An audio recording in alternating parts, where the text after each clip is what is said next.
Hello, guys. Welcome back to another episode of Thakkar Show. Today we have Mr. Vick Rana, sir. He has this immense journey starting from a small town city from Vadodara to he went to China, and now he's coming back to India and making India a global business leader.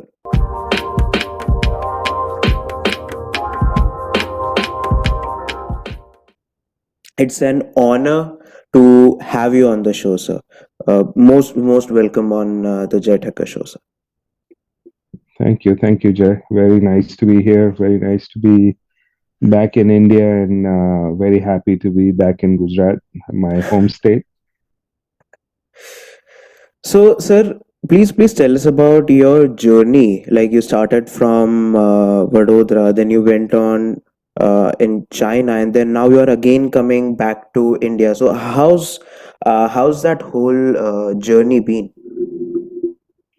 So, Jay, being from a army family, my father was in army. So, Yeah. since childhood, we kind of went places.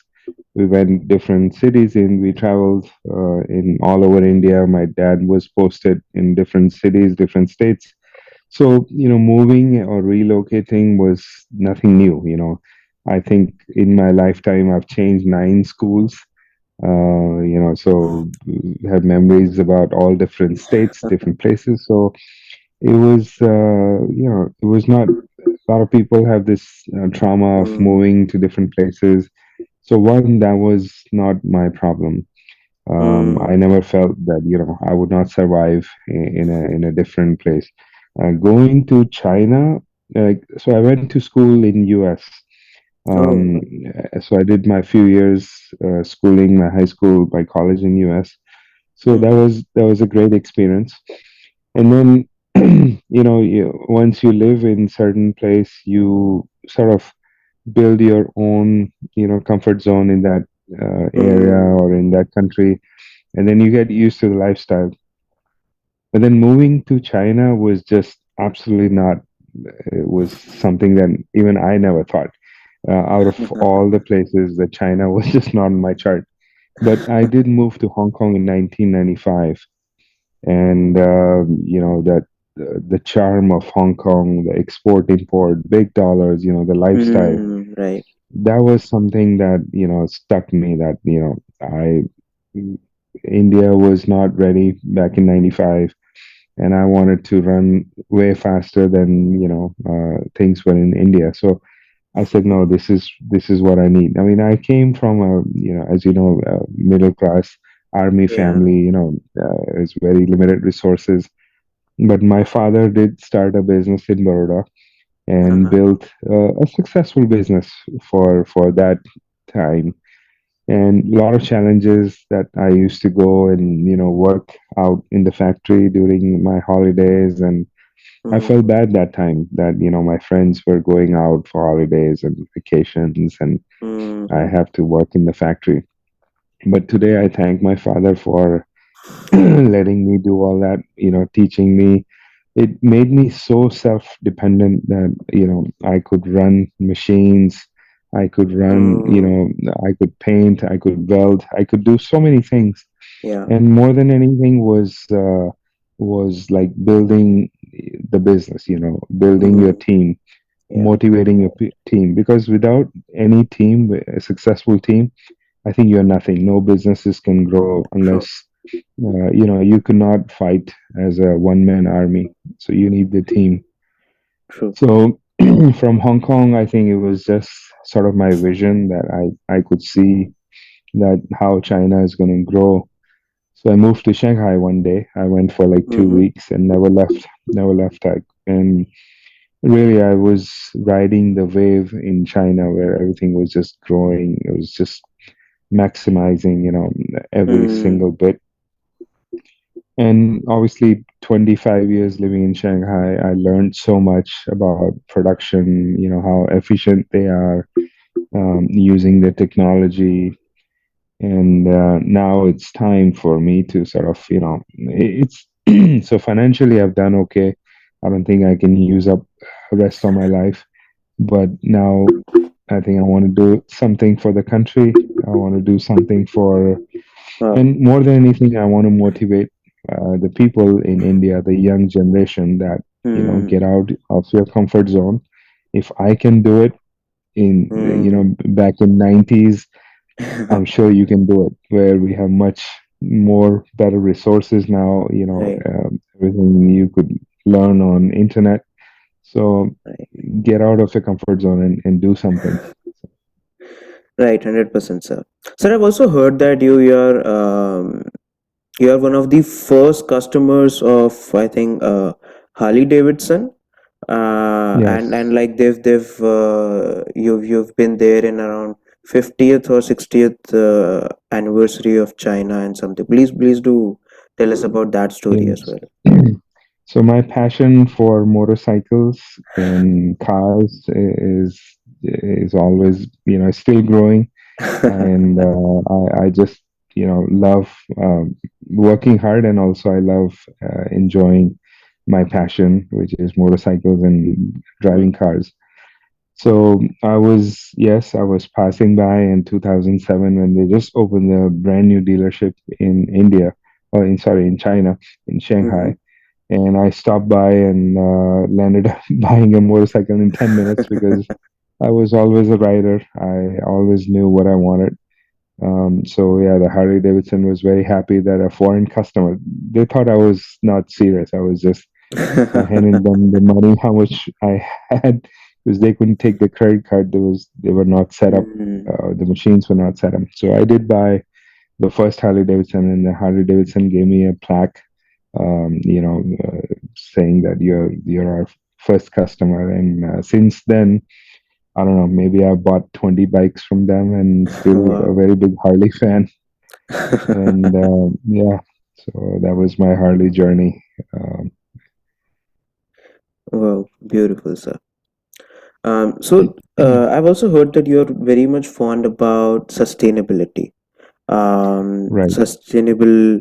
I think you're also talking about sustainable toys which can be manufactured, and also some right, sustainable items which you personally have been manufacturing right now. So, right. what's your take on the idea or concept of sustainability?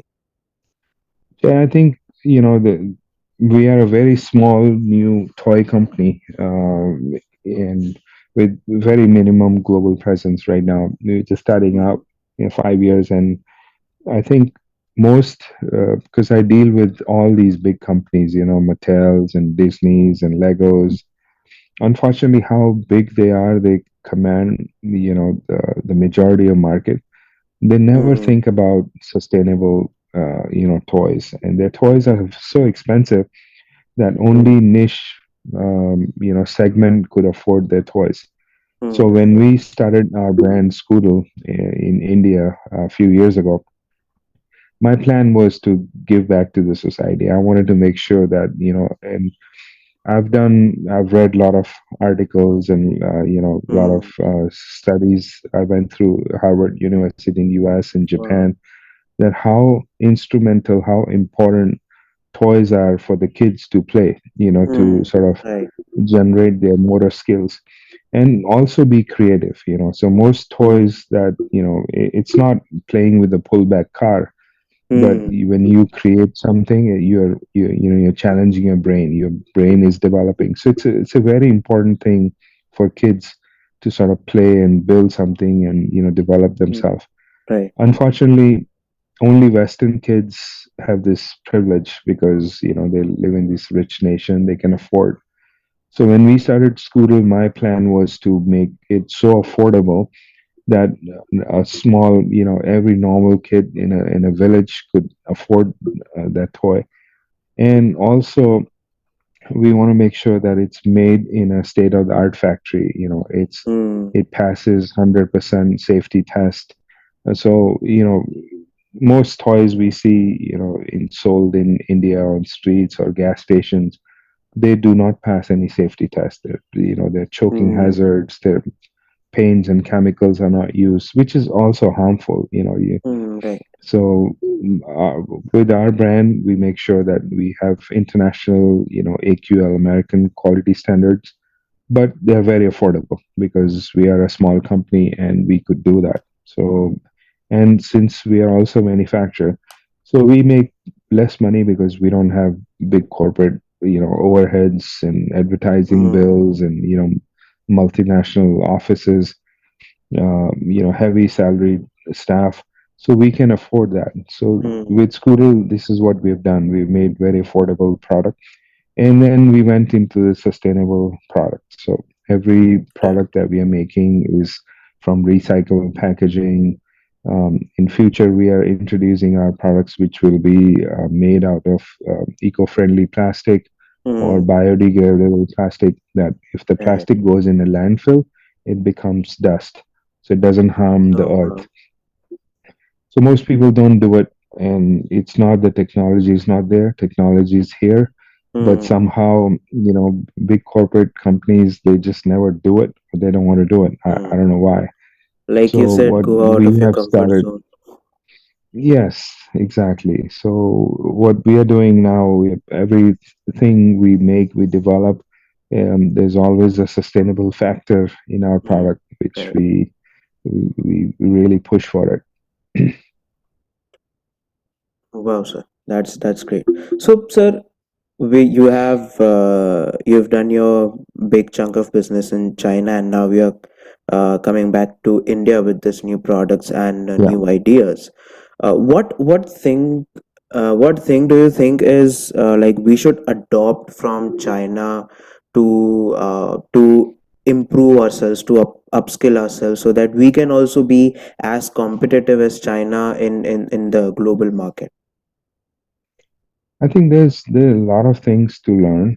Mm-hmm. I feel India has, India has such a great, world stage position right now because Yeah. we have almost 350 to 400 million young population, where Hmm. China has declining population. People are Hmm. getting older, over 60 years old. So in next decade or two, we will see a big dip in China, like just what happened to Japan. Older Hmm. population, they don't want to work. Yeah. India is such an upside. The Hmm. problems that I see in India, which I think our current government is doing extremely good job, Mm-hmm. is relaxing or building processes and systems, and um, inviting foreign talents, foreign companies Hmm. to come and sort of replicate the model what China has done. So I Hmm. think Right. we are on a very right track. I think the only problem I feel in India is the resources, that the Hmm. government has not defined so many things. The processes are there, but when it comes down to implementation, things get Mm-hmm. very slow. Like the Hmm. for most small factories, the finance cost is very high from the banks, so they never Hmm. do it. They never think of Yeah. expanding because the cost of doing borrowing is very expensive. Whereas in other countries, the borrowing cost is much lower. There's lack of infrastructure, which China has really done a great job Hmm. building, expanding ports, highways, and, airports, having flights. I mean, just in Baroda alone, we call it international airport, but we don't have an international flight. So I think Hmm. I see in next couple of years, things will really change. But I Right. think that's what we should really focus on building, putting the infrastructure in India. What can we do on business level? Like if there's a young person who is interested in building their Mm. startup, or if there's already a startup founder who wants to grow their business in India, what's takeaway for them? I think young kids, the kids in India are extremely smart. Mm. We as Indians don't have trouble with the English language. Most Yeah. it's an Right. English speaking country. Plus, the kids are so talented in India that we don't see such talent outside. India in mm, other countries. Like especially if we compare ourselves with China, most people don't do not speak English, or mm, even in Japan, they're very local spoken country. mm, So I think India definitely has that talent. right. Our internet system information is wide open compared to a lot of Mm, other countries where they have a lot of restrictions.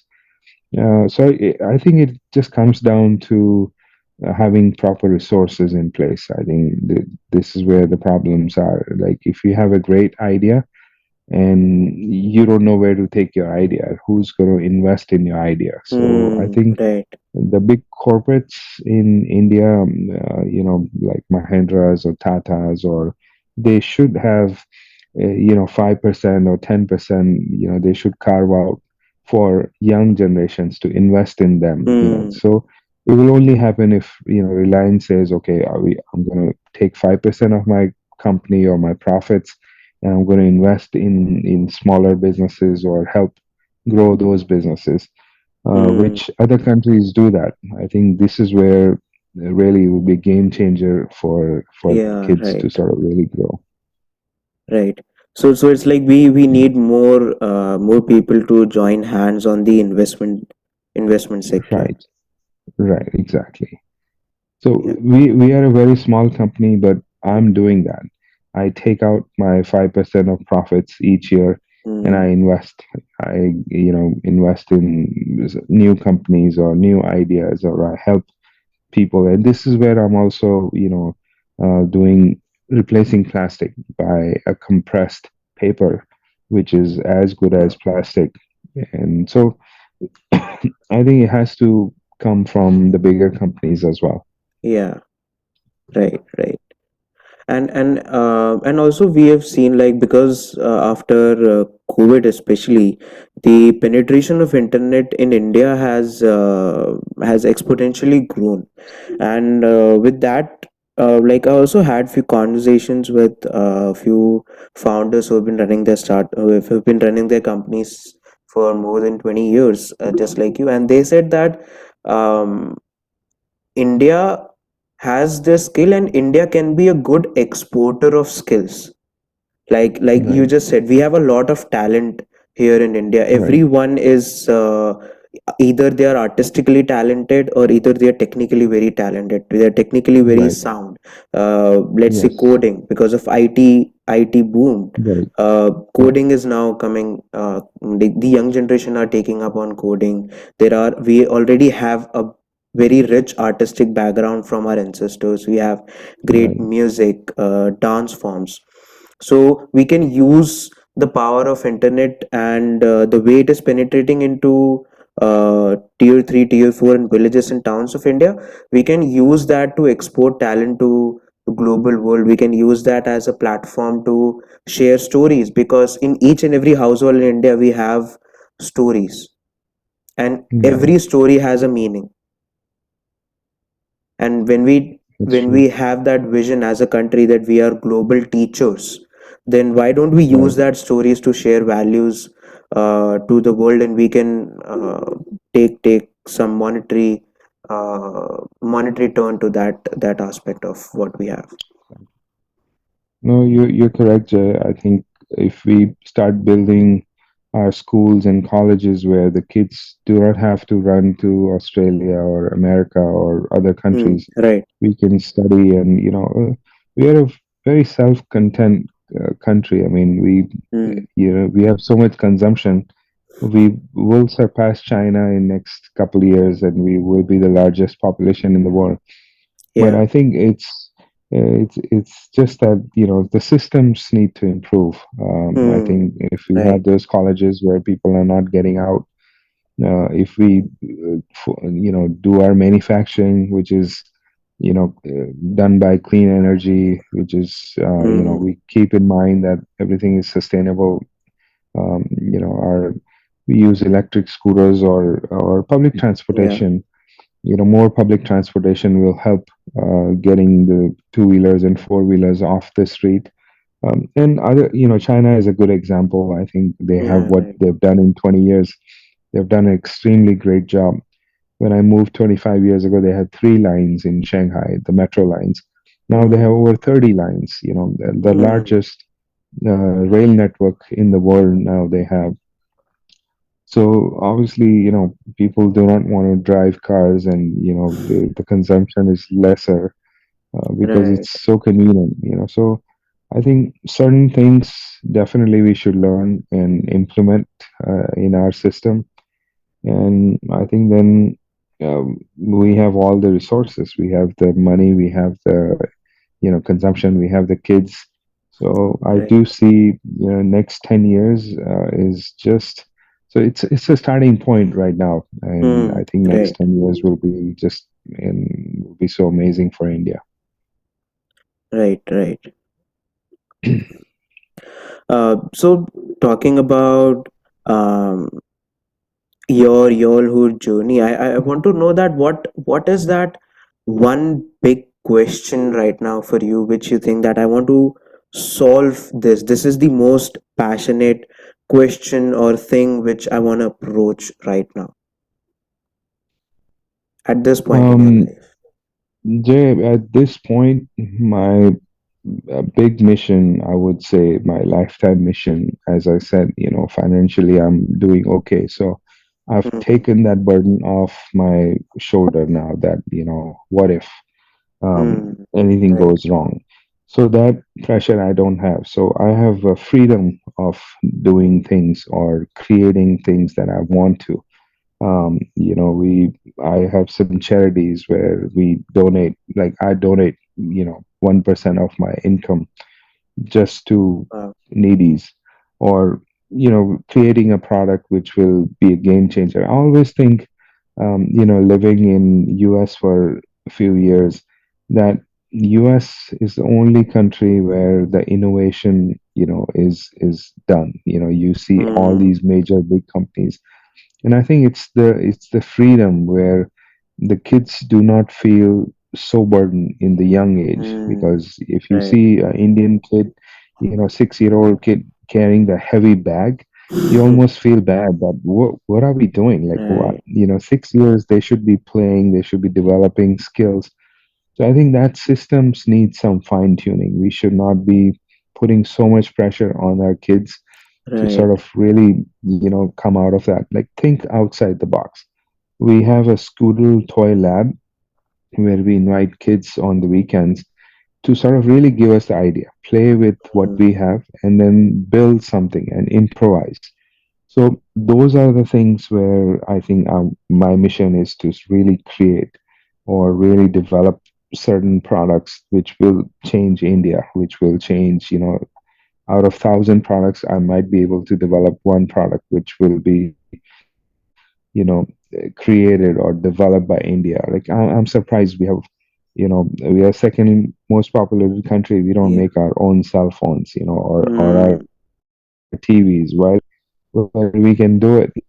So we are making products for everyone else, but we should have our own brand, own right. TV or own, so those things need to change. And then we see in couple of years it's going to be all artificial intelligence, like AI. Right. You have nanotechnology. So and not much, we should start making our lithium ion batteries, which where I'm thinking Mm, of doing that. right. We don't need to Wow. import. We could make our own products. So, Wow. and this is where I'm pushing, and I'm trying to promote, that people, let's do it. let's Yeah. let's Sure. change the history of India. I mean, True. 100%. Wow. Um.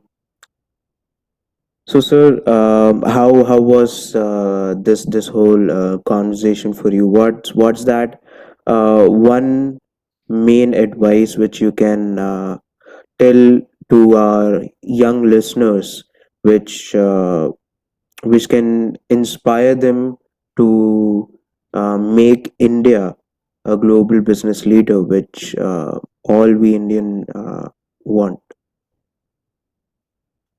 Jay, my 2 cents would be, get out of your comfort zone. Try to do things where, dream big, dream extremely big. When I was a Mm, young kid, right. I always dreamt of a Ferrari or a Harley Davidson or so I've achieved all that. So unless you start Right. dreaming, you will never get out and start doing. And don't be shy. Mm, Don't be shy. Don't. Nothing is impossible. right. Elon Musk, from a struggling child, is the world's richest person right now. Yeah. So nothing is impossible. But you need to try. You need to decide, and then you go for it. Don't let people tell you what to do and what not to do. Think Right. from your gut. If your gut says yes, this is I'm doing it right, do it. Don't Wow. don't just get out of your comfort zone. That's what I would say. Wow, that's really inspirational, sir. So it was an honor to have you on the show. So I really hope we can have more conversations on more different topics, so we can Absolutely, Joe. get to know the idea and philosophy behind a successful person like you.